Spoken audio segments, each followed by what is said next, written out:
अपनी जीवन लीला समाप्त कर रहे हैं, हाँ जो कि बहुत ज्यादा बढ़ रही है। हाँ ड्यूटी के दौरान आत्म जैसे ऐसा हो हाँ रहा है, महाराज जी, बहुत उनका हाँ। मनोबल उसका कैसे? कारण क्या है कि देखो, जब तक अध्यात्म, एक बार अपने जो आर्मी के जवान आए थे उनसे यही चर्चा की थी कि आप बाहरी दुश्मनों को गोली से तो विजय प्राप्त कर सकते, लेकिन आंतरिक दुश्मन पर गोली भी नहीं चला सकते, क्योंकि वो आपके अंदर ही बैठे हैं, काम क्रोध लोभ मोह मद मत्सर।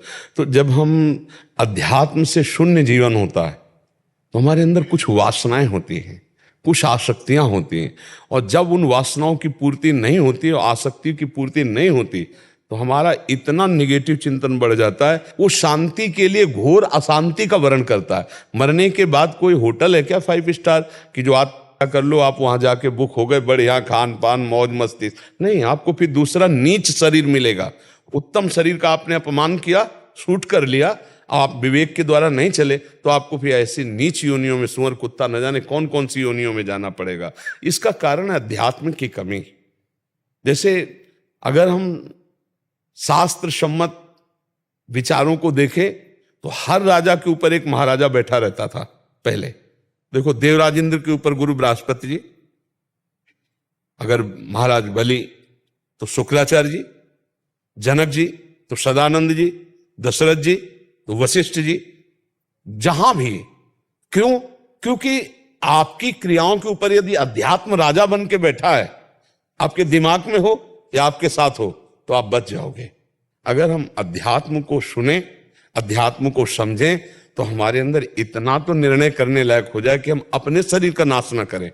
देखो, वेदनाएं हैं, काम की वेदना है, मोह की वेदना है, ममता है, कई आसक्तियां हैं।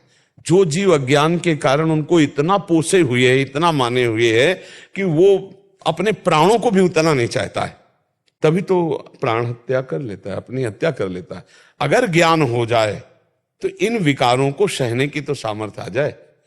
आत्या किसी भी बात का कोई मतलब निर्णय नहीं कि आत्म कर लिया तो हम, ये सब नहीं, ये बहुत अज्ञान की बात। हम लड़ना सीखें।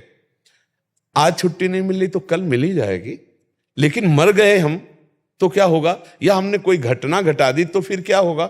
विवेक को हम जागृत करें। विवेक बिना सत्संग के नहीं होता। बिन सत्संग विवेक न होई, और राम कृपा बिन सुलभ न सोई। हाँ, तो ये सत्संग की कमी के कारण नहीं, हमें तो कोई और उपाय नहीं दिखाई दे रहा जिससे संभाला जा सके। एक उपाय है सत्संग और नाम जप।